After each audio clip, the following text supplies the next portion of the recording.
আসসালামু আলাইকুম।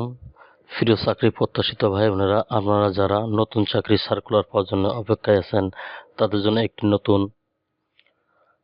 চাকরি সাদেরা ফাউন্ডেশনে নতুন সার্কুলার নিয়ে আসলাম। আজ আপনারা এই ভিডিওর মাধ্যমে আলোচনা করব সাজেদা ফাউন্ডেশনে চাকরি সার্কুলারে আবেদন করতে কোন বিষয়ে শিক্ষাগত যোগ্যতা লাগবে, সাজেদা ফাউন্ডেশনে বেতন পাবেন কত, কোনো অভিজ্ঞতা লাগবে কিনা, জামানতের কোনো প্রয়োজন হবে কিনা, সাদের ফাউন্ডেশনে কোনো রেফারেন্স প্রয়োজন হবে কিনা, অন্যান্য সব আনুষঙ্গিক বিষয়ে জানতে পারবেন এই ভিডিওর মাধ্যমে। চলুন তাহলে দেরি না করে শুরু করা যাক আজকে নিয়োগের বিস্তারিত। সাজেদা ফাউন্ডেশন টিম লিডের পদে নিয়োগ বিজ্ঞপ্তি প্রকাশিত হয়েছে। বিজ্ঞপ্তিটি প্রকাশ করেছে BDjobs.com 23 এপ্রিল 2025। এখানে ভ্যাকেন্সি উল্লেখিত নেই, অর্থাৎ অসংখ্য পদে লোক নিয়োগ করা হবে। Requirement education bachelors of degree or masters degree in social work, social studies, physics and development studies. Additional requirement অর্থাৎ অতিরিক্ত প্রয়োজনীয়তা, জনগণ ব্যবস্থাপনা, প্রোগ্রাম ব্যবস্থাপনা, একটি দল পরিচালনা, প্রমাণিত অভিজ্ঞতা, পর্যবেক্ষণ এবং সমস্যা সমাধানের দক্ষতা, বক্সের বাইরে চিন্তা করার এবং চাপের মধ্যে কাজ করার মানসিকতা, সিদ্ধান্ত গ্রহণের দক্ষতা এবং আপনার কাজের চাপ সংগঠিত ও পরিকল্পনা করার ক্ষমতা, বিভিন্ন চাহিদা মোকাবেলা করার জন্য উৎসাহ, সংবেদনশীলতা এবং ধৈর্য, ওয়ার্ড, এক্সেল এবং আউটলুক এবং সহ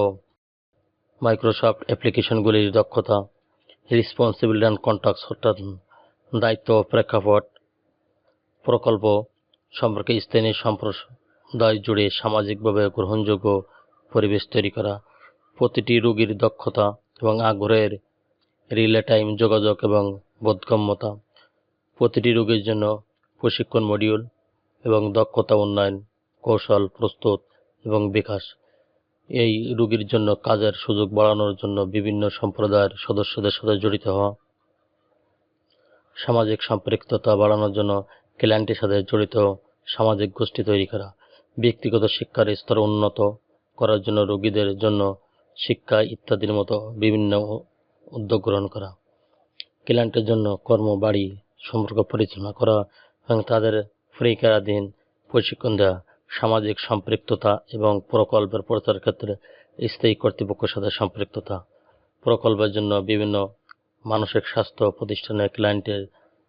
সোর্সিং করা, যাচাইয়ের জন্য পৃথক রোগীর বাড়িতে যাওয়া, স্পষ্টতা, সম্পূর্ণতা এবং ধারাবাহিকতার জন্য প্রয়োজনীয় বিশ্লেষণ করা, প্রকল্পের সমস্ত কার্যক্রমের জন্য সুসংগত কর্মপরিকল্পনা তৈরি করা, প্রোগ্রাম ম্যানেজারের কাছে প্রোগ্রামের কর্মদক্ষতা সম্পর্কে প্রতিবেদন তৈরি করা, প্রকল্প ক্রয় চুক্তি প্রক্রিয়া পরিকল্পনা পর্যবেক্ষণ এবং মূল্যায়ন করা, পরিকল্পনা ক্রয় এবং চুক্তি প্রক্রিয়া পরিকল্পনা পর্যবেক্ষণ এবং মূল্যায়ন করা, বিতরণের সর্বোচ্চ সম্ভাবনা মান নিশ্চিত করা এবং প্রোগ্রাম বিতরণ এবং মান সম্পূর্ণ প্রোগ্রামিং বৃদ্ধির জন্য কৌশল তৈরি করা, প্রয়োজনে দেশের অভ্যন্তরে প্রকল্পের প্রাসঙ্গিক বাস্তবায়ন কেন্দ্রিক ভ্রমণ করা, শিক্ষা পাঠের সাহায্য সম্বোধন করা, প্রকল্পের সংযোগ দিক পরিচালনা করা, প্রস্তাব পরিকল্পনা প্রস্তাবনা ও প্রকৌশলের সাথে প্রকল্পের সম্মতি নিশ্চিত করা, প্রকল্পের পর্যবেক্ষণ এবং মূল্যায়ন কাঠামো এবং তথ্য সংগ্রহ প্রণয়নের জন্য সিনিয়র ব্যবস্থাপক দলের সাথে সমন্বয় সাধন করা,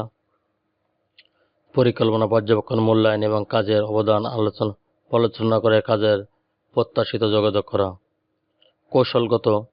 পরিকল্পনা এবং পর্যালোচনা তথ্য এবং সুপারিশ প্রদান করে এবং কর্মপরিকল্পনা প্রস্তুত এবং সম্পন্ন করে কার্যকরী উদ্দেশ্য অর্জন করা, নতুন এবং ভিন্ন ধরনের অনুরোধ পূরণের জন্য মালিকানা গ্রহণ করে এবং কাজের সাফল্য মূল্য যোগ করার সুযোগগুলির অন্বেষণ করে বিভাগ এবং সংস্থার সুনাম বৃদ্ধি করা, সমযোগী সুস্পষ্ট অগ্রগতি প্রতিবেদন প্রদান সহ পরিকল্পনা প্রবৃত্তি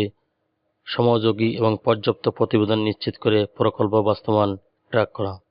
দক্ষতা ও উন্নয়ন skill and experience project management অর্থাৎ